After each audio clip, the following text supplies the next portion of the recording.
ଶ୍ରୀକ୍ରିଷ୍ଣା ସଂଖ୍ୟାଯୋଗ ଗୀତାର ପ୍ରତିପାଦ୍ୟ ବିଷୟର ସାରାଂଶ। ସଞ୍ଜୟ କହିଲେ, ଅର୍ଜୁନକୁ ଖୁବ୍ ଦୟାର୍ଦ୍ର ହୃଦୟ, ଦୁଃଖପୂର୍ଣ୍ଣ ଏବଂ ଚକ୍ଷୁଲୋକତପୂର୍ଣ୍ଣ ଦେଖିବାର ମଧୁସୂଦନ ନିମନ୍ତେ କହିଲେ। ଶ୍ଲୋକ 2। ପରମ ପୁରୁଷ ଭଗବାନ କହିଲେ, ହେ ମୋର ପ୍ରିୟ ଅର୍ଜୁନ, ଏସବୁ ମଇଳା କାପୁରୁଷତା ତୁମ ପାଖକୁ କିପରି ଆସିଲା? ଯେଉଁ ଲୋକ ଜୀବନର ମୂଲ୍ୟ ବୁଝିଛି ତା ପକ୍ଷରେ ଏଗୁଡ଼ିକ ଆଦୌ ଶୋଭା ପାଏ ନାହିଁ। ଏହା ସ୍ୱର୍ଗପ୍ରଦାୟକ ନୁହେଁ ଏବଂ କୀର୍ତ୍ତିପ୍ରଦାୟକ ମଧ୍ୟ ନୁହେଁ।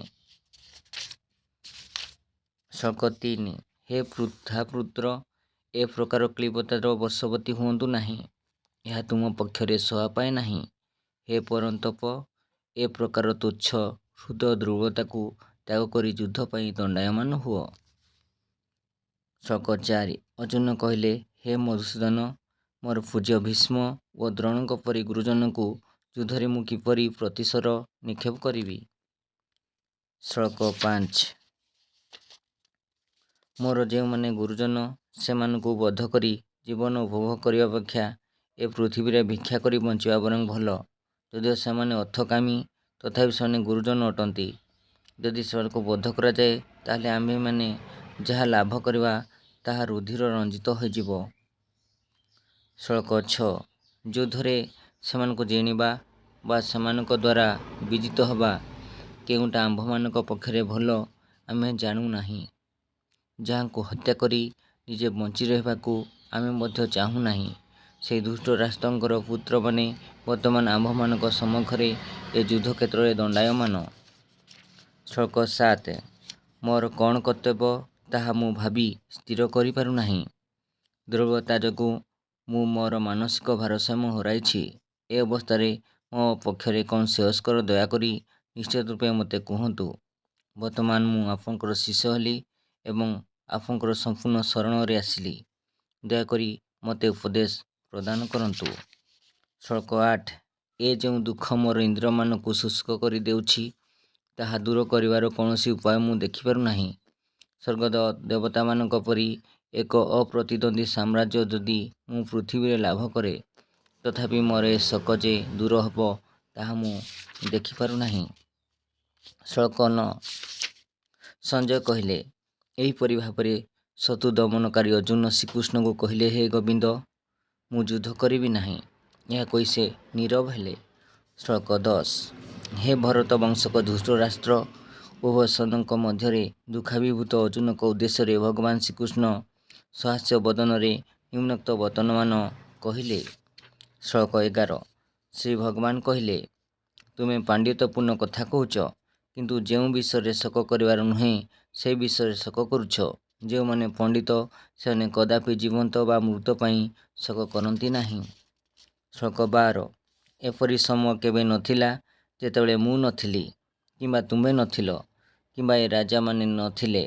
ପୁନଶ୍ଚ ଭବିଷ୍ୟତରେ ଏପରି କେବେ ହେବ ନାହିଁ ଯେତେବେଳେ ଆମ୍ଭେମାନେ କେହି ନଥିବା। ଶ୍ଲୋକ 13।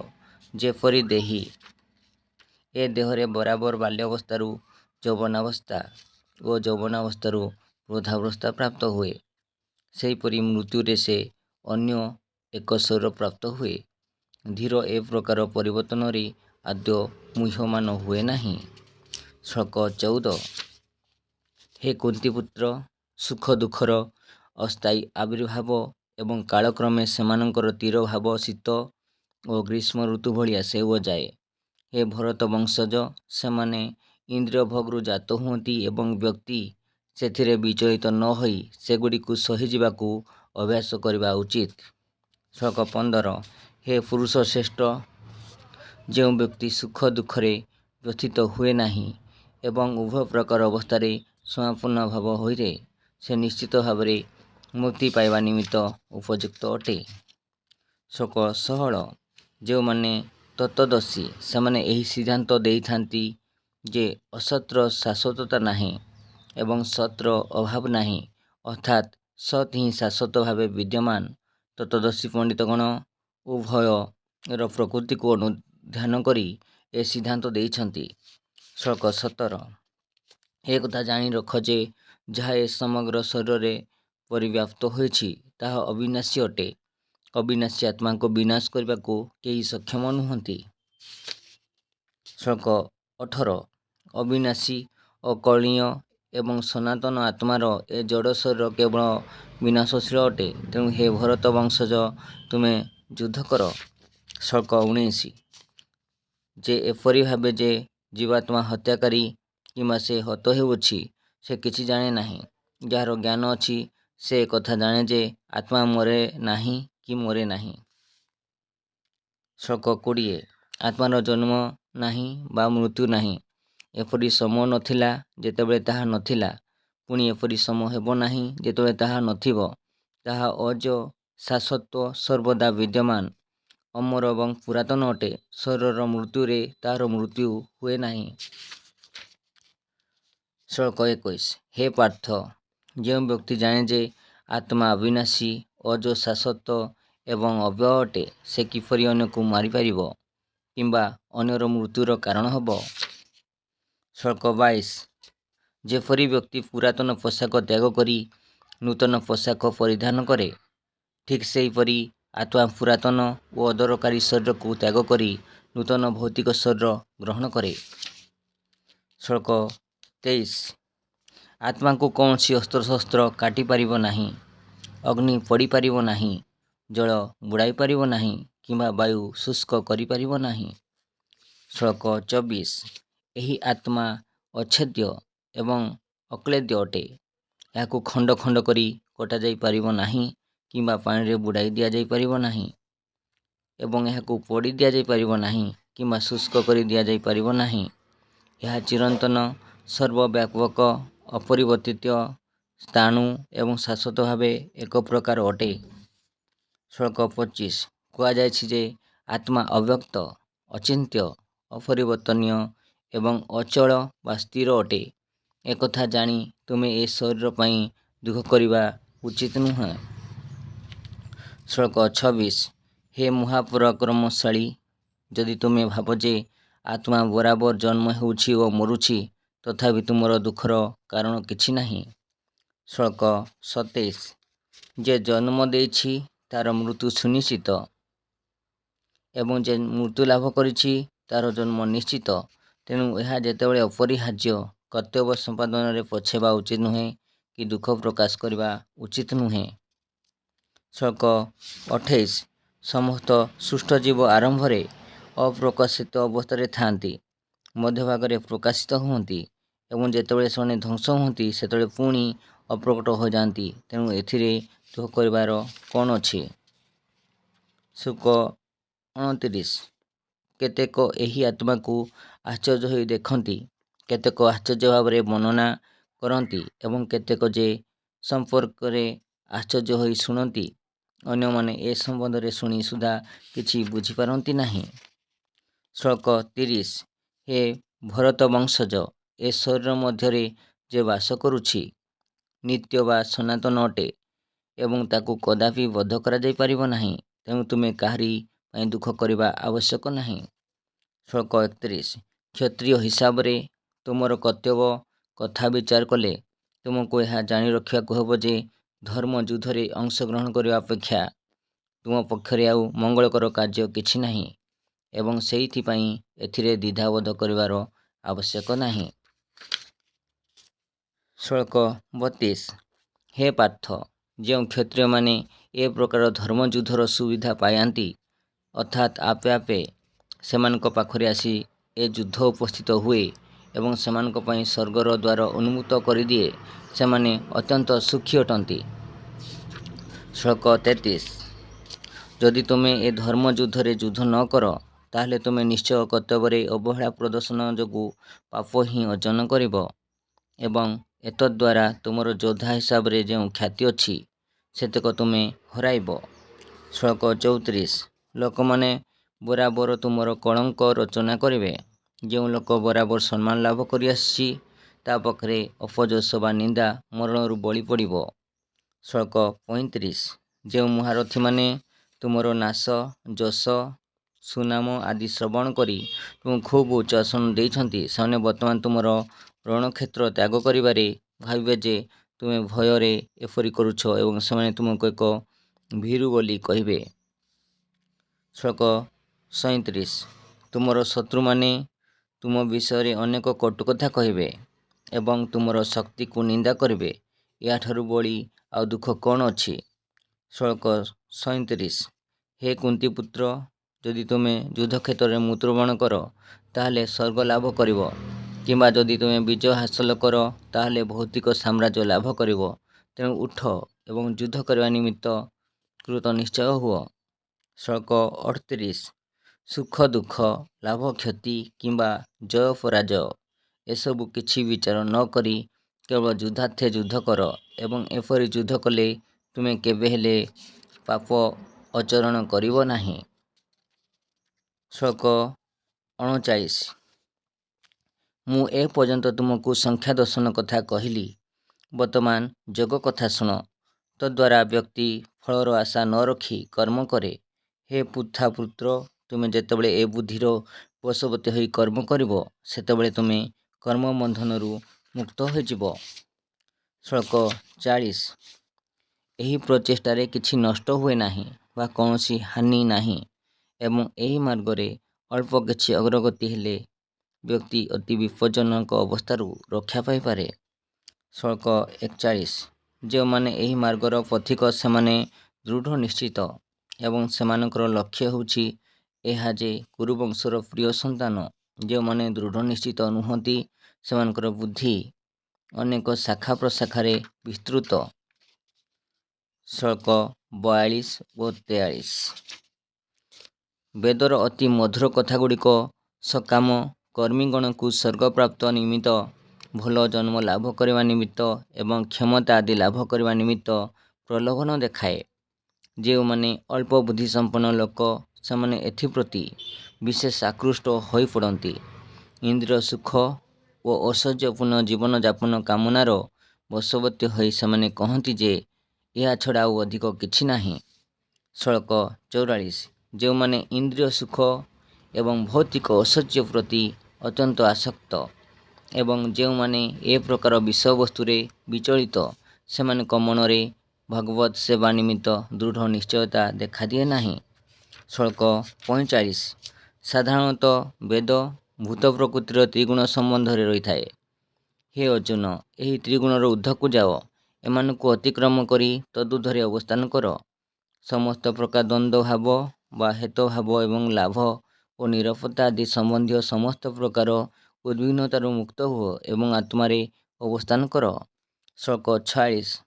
କ୍ଷୁଦ୍ର ପୁଷ୍କରଣୀରେ ଯେଉଁ ଉଦ୍ଦେଶ୍ୟ ସାଧିତ ହୁଏ ତାହା ସାଙ୍ଗେ ସାଙ୍ଗେ ସେହି ସମସ୍ତ ଉଦ୍ଦେଶ୍ୟ ଏକ ବିରାଟ ଜଳଭଣ୍ଡାର ଦ୍ୱାରା ତତ୍କ୍ଷଣାତ୍ ସାଧିତ ହୋଇପାରେ। ଠିକ୍ ସେହିପରି ବେଦ ପାଠର କ'ଣ ଉଦ୍ଦେଶ୍ୟ? ଏହା ଯେ ଜାଣିଛି ତା ଦ୍ୱାରା ବେଦ ପାଠର ପ୍ରକୃତ ଉଦ୍ଦେଶ୍ୟ ସାଧିତ ହୋଇପାରେ। ଶ୍ଳୋକ 47। କର୍ତ୍ତବ୍ୟ କର୍ମ ସମ୍ପାଦନ କରିବାର ଅଧିକାର ତୁମର ଅଛି, କିନ୍ତୁ କର୍ମ ଫଳରେ ତୁମର ଅଧିକାର ନାହିଁ। କେବେ ହେଲେ ତୁମେ ନିଜକୁ ତୁମ କର୍ମ ଫଳର କାରଣ ବୋଲି ଭାବ ନାହିଁ ଏବଂ କର୍ତ୍ତବ୍ୟରେ ଅବହେଳା କରିବା ପ୍ରତି କେବେ ହେଲେ ଆସକ୍ତ ହୁଅ ନାହିଁ। ଶ୍ଳୋକ 48। ହେ ଅର୍ଜୁନ, ଯୋଗରେ ସ୍ଥିର ହୁଅ, କର୍ତ୍ତବ୍ୟ କରିଯାଅ, ଲାଭ କ୍ଷତି ଜୟ ପରାଜୟ ଆଦି ସମସ୍ତ ପ୍ରକାର ଆସକ୍ତି ତ୍ୟାଗ କର। ଏ ପ୍ରକାର ମାନସିକ ସଂଯମତାକୁ ଯୋଗ କହନ୍ତି। ଶ୍ଳୋକ 39। ହେ ଧନଞ୍ଜୟ, ଭକ୍ତି ଯୋଗକୁ ଆଶ୍ରା କରି ସମସ୍ତ ସକାମ କର୍ମ ତ୍ୟାଗ କର ଏବଂ ସେହି ଚେତନାର ସମ୍ପୂର୍ଣ୍ଣ ଶରଣରେ ଆସ। ଯେଉଁମାନେ କର୍ମଫଳ ଉପଭୋଗ କରିବାକୁ ଇଚ୍ଛା କରନ୍ତି ସେମାନେ କୃପଣ ଅଟନ୍ତି। ଶ୍ଳୋକ 50। ଯେଉଁ ବ୍ୟକ୍ତି ଭଗବାନଙ୍କର ସେବାରତ ହୋଇଥାଏ ସେ ଏହି ଜୀବନରେ ଉଭୟ ଭଲ ମନ୍ଦ କର୍ମ ଫଳରୁ ମୁକ୍ତ ହୁଏ। ତେଣୁ ହେ ଅର୍ଜୁନ, ଯୋଗ ନିମିତ୍ତ ଚେଷ୍ଟା କର, ତାହା ହିଁ ହେଉଛି କର୍ମ କୌଶଳ। ଶ୍ଳୋକ 51। ଯେଉଁମାନେ ଜ୍ଞାନୀ ସେମାନେ ଭଗବତ୍ ସେବାରେ ନିଯୁକ୍ତ ହୋଇ ଭଗବାନଙ୍କର ଶରଣାପନ୍ନ ହୁଅନ୍ତି ଏବଂ ଏହି ଭୌତିକ ଜଗତରେ କର୍ମଫଳ ତ୍ୟାଗ କରି ଜନ୍ମ ମୃତ୍ୟୁ ଚକ୍ରରୁ ମୁକ୍ତ ହୁଅନ୍ତି। ଏହି ପ୍ରକାରେ ସେମାନେ ଦୁଃଖ ଶୋକ ରହିତ ଅନାମୟ ପଦ ପ୍ରାପ୍ତ ହୋଇପାରନ୍ତି। ଶ୍ଳୋକ 52। ଯେତେବେଳେ ତୁମର ବୁଦ୍ଧି ମାୟାମୋହରୂପୀ ଘନ ଜଙ୍ଗଲକୁ ପାର ହୋଇଯିବ ସେତେବେଳେ ତୁମେ ଯାହା ଶୁଣିଛ ଏବଂ ଯାହା ଶୁଣିବାକୁ ହେବ ଏସବୁ ପ୍ରତି ଉଦାସୀନ ହୋଇଯିବ। ଶ୍ଳୋକ 53। ଯେତେବେଳେ ତୁମର ମନ ବେଦର ପୁଷ୍ପଦିତା ବାଣୀରେ ଅତ୍ୟନ୍ତ ବେଦର କର୍ମକାଣ୍ଡ ବିଭାଗରେ ବର୍ଣ୍ଣିତ ସକାମ କର୍ମରେ ବିଚଳିତ ହେବ ନାହିଁ ଏବଂ ଯେତେବେଳେ ଏହା ସମାଧିରେ ସ୍ଥିର ରହିବ ବା ଆତ୍ମାଭୂତି ଲାଭ ଦିଗରେ ସ୍ଥିର ହେବ ସେତେବେଳେ ତୁମେ ଦିବ୍ୟ ଚେତନା ଲାଭ କରିବ। ଶ୍ଳୋକ 54 ଅର୍ଜୁନ କହିଲେ, ହେ ଦିବ୍ୟ ଚେତନାରେ ବା ପରମେଶ୍ୱରଙ୍କର ଚେତନାରେ ମଜିଛନ୍ତି ତାଙ୍କର ଲକ୍ଷଣ କ'ଣ? ସେ କିପରି କଥା କୁହନ୍ତି ଏବଂ ତାଙ୍କର ଭାଷା କ'ଣ? ସେ କିପରି ବସନ୍ତି ଏବଂ କିପରି ଚାଲନ୍ତି?